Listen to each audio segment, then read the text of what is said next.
America के targets बदले हैं।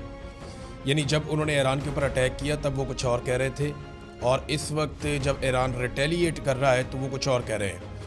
गुज़िश्ता 48 घंटों में बहुत कुछ ऐसा हुआ है जिससे अमेरिका हिलकर रह गया। अगर आप डोनाल्ड ट्रंप की बॉडी लैंग्वेज देखें या अमरीकी वज़ीर जंग की आप बॉडी लैंग्वेज देखें तो आपको बहुत फ़र्क नज़र आएगा।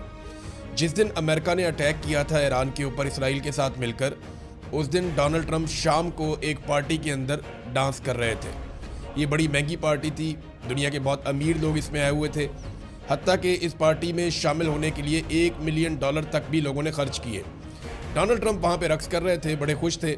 लेकिन अब अगर आप गुज़िश्ता शब की उनकी फुटेज देखें तो उनकी बॉडी लैंग्वेज बहुत डाउन है, उनके कंधे जो हैं वो झुके हुए हैं और डोनाल्ड ट्रंप की हवाइयाँ उड़ी हुई हैं। ये 48-72 घंटों के अंदर डोनाल्ड ट्रंप के साथ हुआ है, और ये सब कुछ हुआ ईरान की रिटेलिएशन की वजह से।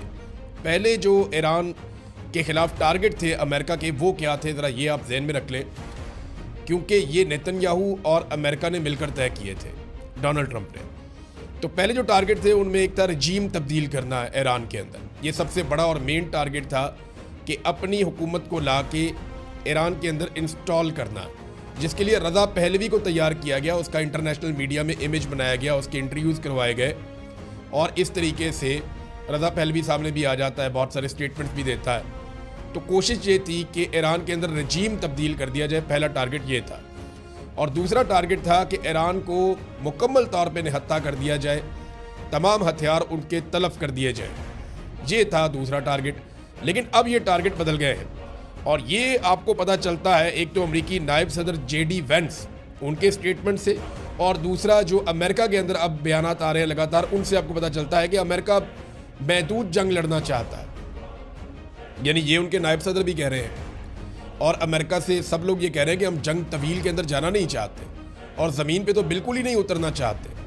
और अब वो ये कहते हैं जनाब हम ईरानी बहरिया के खिलाफ कार्रवाई करना चाहते हैं, उसको तबाह करना चाहते हैं, और एटमी हथियारों से ईरान को रोकना चाहते हैं। बस, तो एटमी हथियार तो ईरान बना ही नहीं रहा था। ये CIA के साबिक एजेंट्स भी कह रहे हैं, पूरी दुनिया में ये बताया जा रहा है कि अगर ईरान के अंदर कोई वाहिद फतवा ऐसा मौजूद था, एक मजबूत आवाज़ थी जो ईरान को ये कहती थी कि एटम बम नहीं बनाना, वो शहीद होने वाले खामनाई थे। अब खामनाई की शहादत के बाद वो आवाज़ अमेरिका ने खुद ही बंद कर दी, जो ईरान को एटम बम बनाने से रोक रही थी। ईरान के बाद देखें जो इंटरनेशनल रिपोर्ट्स हैं ना, उसके मुताबिक 60% तक अफजूदा यूरेनियम मौजूद है। यूरेनियम से आप एटम बम बनाते हैं ना, तो 60% तक तो उसने काम किया हुआ है उसकी अफसूदगी के ऊपर, और हफ्ता 10 दिन और लगेंगे। ये अमेरिकन का दावा है कि ईरान बाकी काम हफ्ता 10 दिन में कर सकता है अगर वो फैसिलिटेट हो जाए तो, या वो इसके ऊपर तुल जाए ये काम करने पे, तो इसको 90% तक पहुंचा सकता है। अब 460 किलो यूरेनियम ईरान के ऊपर एलिगेशन लगता है कि उसके पास है, और इससे वो 11 एटम बम बना सकता है। इससे कितनी बड़ी तबाही हो सकती है। तो वही कहते हैं जी एटमी हथियारों से ईरान को रोकना है। अब यहाँ पे आ गया मामला, पहले तो मामला कुछ और था, अब मामला कुछ और है। अमेरिका अपने टारगेट्स बदल रहा है।